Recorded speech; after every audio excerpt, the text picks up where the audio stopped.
Hey everybody, I'm hoping that you all are doing okay this Christmas, but I wanted to do a special broadcast. I know I just did one on grief a couple of months ago, but it's particularly relevant at Christmas time because grief can be right in your face, especially at the holiday time.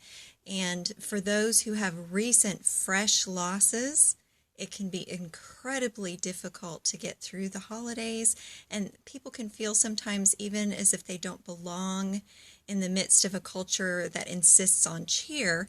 And at the same time, we are wondering what to do when people are suffering at Christmas time and how to reach out to them. So I wanted to kind of help people who are grieving and those who have friends and loved ones and neighbors who are grieving know how to respond to that during the holidays.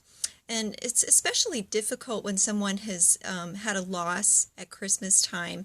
They feel that there's a culture all around them that insists that they be happy and cheerful when they feel this intense emptiness inside. And that can actually underscore their sorrow even more. So that makes it more intense. And we don't know how to respond. We don't know what to do. Sometimes we accidentally say the wrong thing, like, well, you'll get over it. It'll be fine. They're in heaven, or something like God needed another angel. And that isn't particularly comforting to the person who's grieving. In fact, it can make them feel worse. They can end up feeling shamed for grieving, and we don't want to shame those who are grieving and add to their grief. So simply offering to be there, offering to take care of them, just listening, instead of wanting to hurry them up and make them feel better so we can feel better.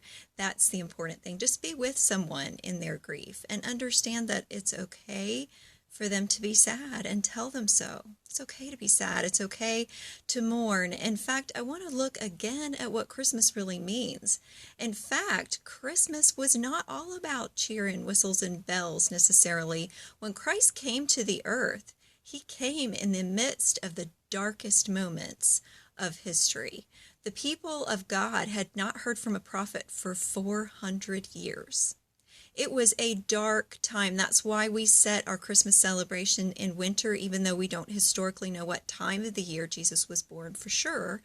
We know it probably wasn't winter, but we celebrate in the midst of the darkest part of the year because that is when Jesus came spiritually. It's at the darkest time of human history. He came to a couple who was essentially homeless. They didn't have a place to go for Mary to have her baby. So they ended up in a cave, the poorest place on earth, and they had nothing for their child. They were in intense sorrow. The people of God were oppressed and being ruled by tyranny at the time. So they were politically and financially in ruin at the time. They were suffering. In fact, right around the time of Jesus's early childhood, not long after he was born, was a time of the greatest, most intense grief that anyone can imagine. King Herod ordered all of the babies in Bethlehem, 2 years old and younger, killed.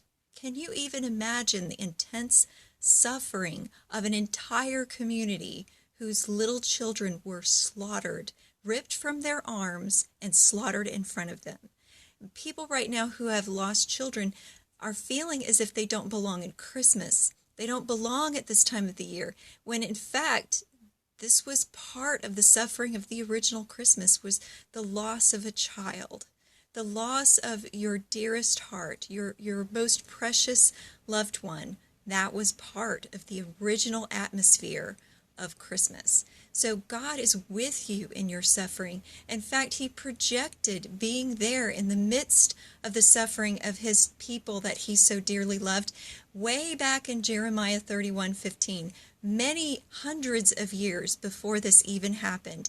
Jeremiah 31:15 says, "This is what the Lord says, a voice is heard in Ramah, mourning and great weeping, Rachel weeping for her children and refusing to be comforted because they are no more." God foresaw and knew and understood that there would be times, even in the midst of this particular prophecy, which is part of the prophecy of the coming Messiah, that people who had lost dear ones to them, their children, would not be comforted right away. that they would suffer and they would mourn. And Jesus said in the Beatitudes, in his famous sermon, "Blessed are those who mourn." He doesn't say, "Shame on you for mourning. You should be happy I'm here, I'm Jesus." He said, "Blessed are those who mourn." You will be comforted, but not necessarily right now. He doesn't say, "Hurry up and get over it." He says, "It's okay, I'm with you in your suffering." In fact, in repeated times during his ministry, Jesus mourns with those who mourn. He is sorry for the woman who is a widow at Nain. He brings back her child, but before he does so, his heart is touched by her grief. He is grieving with her. Before he raises Lazarus from the dead, he weeps. He weeps for this loss that is so dear to his heart. Death and mourning touch the heart of God, and he is with those who mourn in their suffering, and he cares about them. So we should give ourselves grace, and we should offer grace to those who seem like they're bah humbugging around us, people who are irritable, people who are in a hurry, who don't seem to be in the Christmas spirit. We don't always know what's going on with them. They may have had an intense loss. They may be going through some time of deep stress. So in order to best celebrate Christmas, I say we all extend a tremendous amount of grace to those who need comfort, not platitudes of "it'll get better someday," but it's okay if you suffer. It's okay if you continue to have waves of grief that come back a year or later, even longer than that, when you are missing someone at the holidays. That's understandable. And to be able to validate someone's grief and tell them it matters to you and you care and you're there for them and you're willing to support them, even if they're not feeling chipper during the holidays.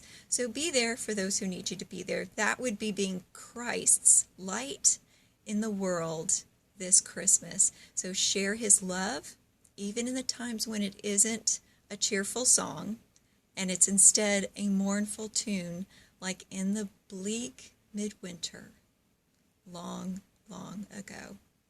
And that's what I have for you today. I hope that you have a blessed and peaceful week as you start your Christmas season, or continue it if you've already begun. And I'll see you again next week. Bye-bye.